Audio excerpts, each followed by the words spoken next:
Hello दोस्तों, मैं हूं दिनेश और स्वागत करता हूं आपके अपने यूट्यूब चैनल दृष्टि क्लासेज वंशकोही में। तो दोस्तों, आज हम लोग पढ़ेंगे क्लास 10 का एक बहुत ही महत्वपूर्ण चैप्टर है समानांतर श्रेणी। तो सबसे पहले हम लोग देख सकते हैं समानांतर श्रेणी। तो देखिए, सब हम लोग आज पढ़ेंगे समानांतर श्रेणी के बारे में। तो देखिए, समानांतर श्रेणी को हम क्या बोलते हैं?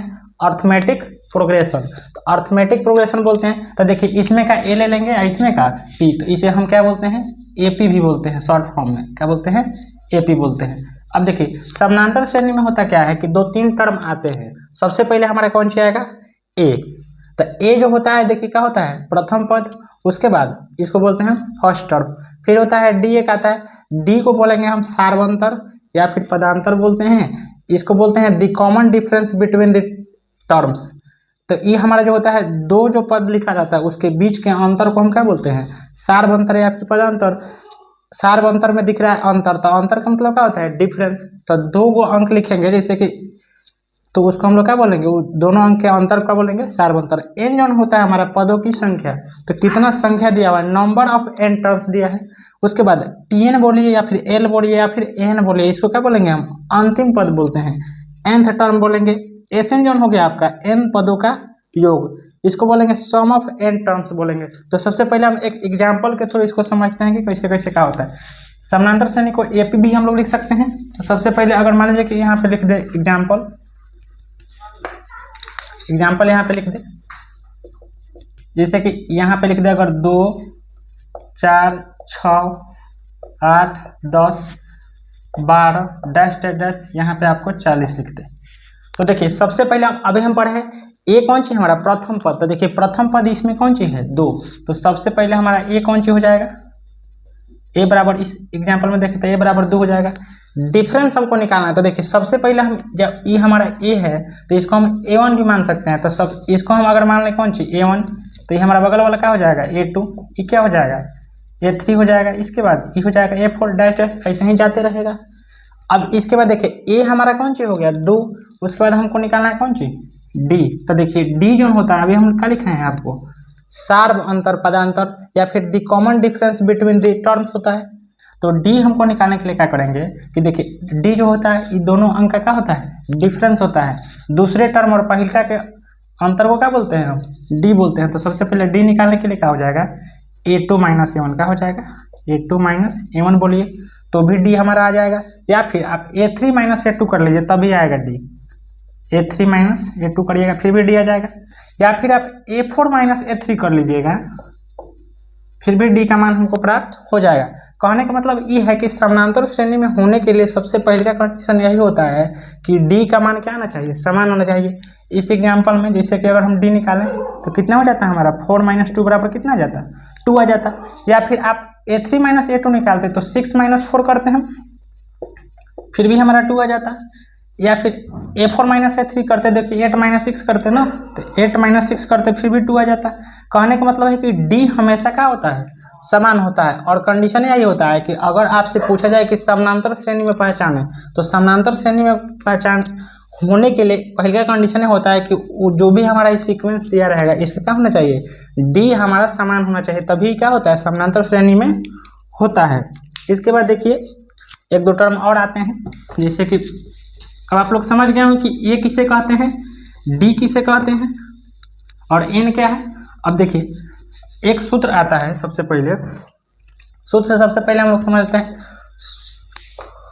क्वेश्चन एक आता है हमारा, एपी के प्रथम 4 पद या फिर 3 पद कुछ भी कहेगा। तो सबसे पहले अगर आपको कहता है कि एपी के प्रथम लगातार 4 पद, तो बहुत आसान है। सबसे पहले तो मान लीजिए कि ए हो जाता है। प्रथम पद हमारा अगर हुआ है तो प्रथम पद क्या हो जाएगा? ए। अभी आपको पढ़ाए हम कि देखिए, डी निकाल रहे थे ना बीच वाला से, कि डी बराबर क्या हो रहा था? A2 minus A1। तो इसमें से घटा रहे थे 4 माइनस 2 बराबर कितना आ जा रहा था? 2। अर्थात 2 को बढ़ रहा था। देखिए, 2 के बाद 4 हो जा रहा है 6, तो 2 का डिफरेंस है। अर्थात डी का मान न बढ़ रहा है 2। तो इसमें दूसरा टर्म जोड़ने के तो क्या हो जाएगा? A plus D. तीसरा पद क्या हो जाएगा? A plus 2D। अगर हमको चौथा पद निकालना होता तो क्या हो जाता है? A plus 3D। अब आप लोग सोच रहे हैं कि ए वो कम क्या हो रहा है, तो देखिए यही होता है हमारा एपी का एपी के प्रथम 4 लगातार पद कुछ भी कहे, 5 पद कहता तो हम क्या कर देते, A+4D लिख देते। छठा पद कहता तो A+5D लिख देते, एक कम लिख देते। जितना पद कहेगा उससे क्या करेंगे, एक कम। अब 21 क्यों हो रहा है ऐसे, तो देखिए एक सूत्र होता है इसमें, एस TN बराबर, या फिर आप AN लिख लीजिए, AN बराबर होता है A+N-1 इंटू डी। तो सबसे पहले अगर हमको निकालना होता तो क्या करते, यहाँ पे देखिए सूत्र कौन सी है, संख्या कितना है n, लेकिन हमको निकालना है N-1 इंटू डी। अगर हमको निकालना होता है, मान लीजिए कि 5वां पद निकालना होता, जैसे कि यहाँ पे हमको निकालना होता है 5वें पद का योग निकालना होता है यहाँ पे। तो जैसे कि एग्जाम्पल यही देख लेते हैं, जैसे कि ये है, यहाँ पर 40 ना लिख करके लिख देता है यहाँ पर 40 पदों तक। तो सबसे पहले हमको निकालना होता है यहाँ पे TN या फिर EN। तो सबसे पहले हम आपको ए, देखिए इसमें क्या क्या आ रहा है, A आ रहा है, N आ रहा है और कौन सी आ रहा है, D आ रहा है। तो अभी आपको पता है कि अगर हम सीक्वेंस ही लिख लें आपका यहाँ पे 2, 4, 6, 8, 10 और 12 को कहे कि 40 पद तक, इसका क्या निकालिए, 40वां पद निकालिए। 40वां पद कितना होगा, तो सबसे पहले हमको निकालेंगे कौन सी, A। तो देखिए A कौन सी दिया है, प्रथम पद होता है, तो A बराबर हमारा इसमें क्या हो जाएगा एग्जाम्पल नंबर में, तो A बराबर आ जाता 2। उसके बाद D अभी निकालना सीखा है, सारवंतर या फिर पदांतर होता है, तो D कितना है, 4 - 2 कर देंगे, कितना आ जाएगा, D बराबर आ जाएगा 2। अभी पता है कि N कौन सी है, आपका पदों की संख्या है, तो N पदों की संख्या का मतलब क्या समझ रहे हैं, 40वां पद निकालना है, अर्थात कितना निकालना है, 40। तो N बराबर दे दिया हमको कितना, 40। अब सूत्र लगा लेंगे, देखिए क्या निकल जाएगा, TN बराबर निकाल देंगे A+N-1 इंटू डी। सूत्र ये लगा देंगे। अब देखिए A का मान कितना दिया है, 2 अब प्लस, उसके बाद निकाल देंगे N का मान, देखिए 40 - 1 इंटू में क्या हो जाएगा D। तो देखिए क्या हो जाएगा, 2 प्लस में 40 में से 39, और D का मान देखिए कितना आया है, 2 आया है ना, 2 गुना कर लेंगे, 2 + 39 दूना कितना हो जाएगा, 78, और 2 जोड़ देंगे कितना हो जाएगा, 80 हो जाएगा। तो यहाँ तक आप लोग को समझ में आ रहा होगा। देखिए TN का मान निकाल रहे हैं हम, 80 आ गया। यहाँ पे हम डायरेक्ट सूत्र भी लगा सकते थे, ये तो हमारा सूत्र हो गया कि TN बराबर कितना, A+N-1 इंटू 2। अर्थात देखिए N का मान अगर हमको निकालना है, N पदों का अंतिम पद निकालना है, तो N-1 कर रहे हैं। अर्थात देखिए अगर पदों की संख्या बोलता है कि 40वां पद ज्ञात करें, तो पदों की संख्या 40 बोलता है, तो सबसे पहले हम डायरेक्ट निकाल देते कौन सी, A+39D क्या निकाल देते, पदों की संख्या मतलब A40 का मतलब हो गया कि A+39D कितना हो जाता, 39D। जितना पद कहेगा उससे एक कम रख लेंगे, तो A+39 डायरेक्ट सूत्र लगा लेते, तो इसमें क्या हो जाता है हमारा 2 + 39 इंटू में 2, तो 2 + 39 गुना कर लेते 78, कितना हो जाता, जोड़ लेते 80 आ जाता। तो इसी सूत्र से देखिए हमारा ही हो रहा था कौन सी, कम। अगर मान लीजिए कि प्रथम पद कह रहा था तो केवल ये रख लेते, दूसरा पद तो दूसरा यहाँ पे घटा देते, 2 - 1 तो क्या हो जाता D। तो इसलिए दूसरा पद क्या हो जाता है, A+D। यहाँ पे अगर कहता कि तीसरा पद, तो देखिए 3 रख लेते N के जगह पर, तो 3 - 1 हो जाता, तो 2 और D, तो तीसरा पद हो जाता A+2D। चौथा पद हमको निकालना होता तो क्या करते, N के जगह पर 4 रख लेते, तो देखिए 4 - 1 तो कितना हो जाता, 4 में से गया 3, और D गुना कर देते कितना हो जाता, 3D, तो A+3D हो जाता। अगर हमको निकालना होता कितना, छठा पद निकालना होता, तो यहाँ पे 6 - 1 कर लेते, तो 6 में से 1 जाता, कितना हो जाता, 5, और D A+5D तो हो ही जाता। तो आशा करते हैं कि आप लोग को ये समझ में आ रहा होगा कि AP के प्रथम लगातार 4 पद कैसे हो रहे थे। यहाँ पे हम लोग अंतिम पद भी निकालना सीख लिए कि कैसे निकालेंगे। इसके बाद देखिए क्या होता है, एक क्वेश्चन।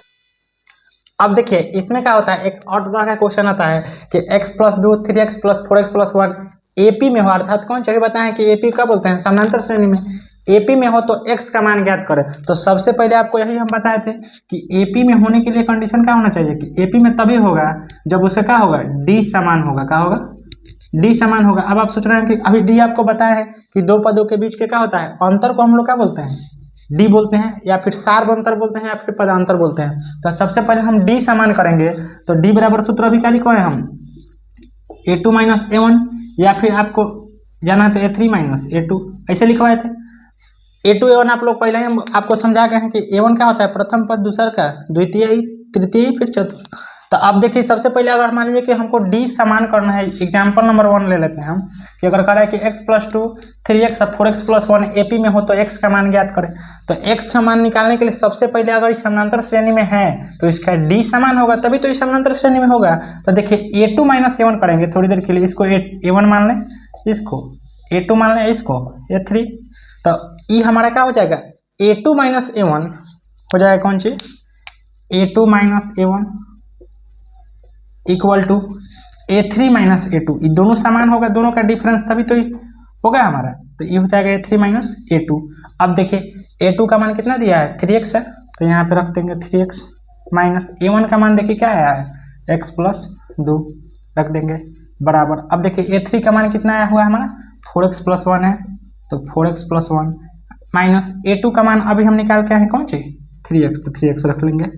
अब देखिए घटा लेंगे 3x माइनस करेंगे तब देखिए ब्रैकेट जब हटेगा तो अंदर वाला साइन चेंज हो जाएगा, तो -x - 2 ये हो जाएगा। आप देखिए यहाँ पे घटा लेंगे 4x में से एगो x चल जाएगा, 3x तो क्या हो जाएगा x और प्लस में 1, 3x में से x चल जाएगा 2x - 2 बराबर क्या हो जाएगा x + 1। अब देखिए x को 1 क्यों कर लेंगे तो ये 2x हमारा इधर आ जाएगा, तो कितना हो जाएगा 2x - x, 1 इधर बचा और -2 इधर चल जाएगा +2, तो यहाँ पे घट जाएगा x बराबर क्या आएगा 3, तो x का मान आ गया 3। अब आगे देखिए इस क्वेश्चन में हमको निकालना है, तो इसमें कह रहा है कि 2a + 3 है, 2a + 3 5a + 1, उसके बाद 6a + 3 ए बी में हो तो a का मान ज्ञात करें। तो इसके लिए भी सेम कंडीशन रखेंगे, क्या कर लेंगे a2 - a1, क्योंकि d बराबर क्या होता है हमारा a2 - a1 equal to a3 - a2 हो जाएगा ना, a3 - a2। अब देखिए निकाल लेंगे, a2 का मान कितना दिया है हमारा 5a + 1 दिया है, तो रख लेंगे यहाँ पे 5a + 1 माइनस a1 का मान कितना हो जाएगा 2a + 3 इक्वल टू a3 का मान देखिए कितना है 6a + 3 माइनस a2 का मान कितना है 5a अब प्लस में 1। अब देखिए इसको घटाएंगे तो 5a + 1 जब कहते हैं, अभी बताया है कि ब्रैकेट हटाएंगे तो अंदर वाला साइन चेंज रहता है, तो कितना हो जाएगा -2a - 3, यहाँ पे हो जाएगा 6a + 3 -5a - 1। अब देखिए 5a में से 2a घटाएंगे कितना हो जाएगा 3a, और यहाँ पे हो जाएगा आपका -2, फिर इक्वल टू कितना हो जाएगा a प्लस में 2 हो जाएगा, दोनों a को प्योर करेंगे तो कितना आ जाएगा 2a बराबर -2 उधर चल जाएगा, कितना हो जाएगा 4 हो जाएगा, a बराबर निकाल देंगे कितना हो जाएगा 4/2 बराबर कितना आ जाएगा 2। तो आशा करते हैं कि आप लोगों को समझ में आ गया होगा कि a का मान कैसे निकालना है। और तो हम लोग इस वीडियो में क्या क्या समझे, सबसे पहले हम लोग समझ लिए कि a क्या होता है, a के बारे में हम लोग समझ लिए, a हमारा होता है प्रथम पद, d समझ लिए हम लोग कौन सी होता है सार्वंतर या फिर इसको क्या बोलते हैं पदांतर बोलते हैं, n समझ लिए हम कौन सी हो रहा था n पदों की संख्या, tn होता है हमारा कौन सी an होता है l, ये तीनों एक ही होता है, इसको भी हम लोग समझ लिए कौन सी होता है अंतिम पद होता है। उसके बाद आपका समझ लिए हम Sn, तो ये होता है कौन सी n पदों का योगफल। तो हम लोग थोड़ा सा और विस्तार में अगले वीडियो में पढ़ेंगे Tn के बारे में और Sn के बारे में कि योगफल कैसे निकालते हैं, अंतिम पद और Tn कैसे निकालते हैं, तो अगले वीडियो में पढ़ेंगे। तो यहाँ तक वीडियो देखने के लिए बहुत बहुत धन्यवाद। अगर वीडियो अच्छा लगा तो आप अपने मित्रों तक शेयर करें और चैनल को सब्सक्राइब करें, वीडियो को लाइक करें ताकि हम लोग को मोटिवेशन मिल सके और आपके लिए और अच्छे वीडियो लाते रहें। यहाँ तक वीडियो देखने के लिए बहुत बहुत धन्यवाद। मिलते हैं अगले वीडियो में, तब तक के लिए जय हिंद।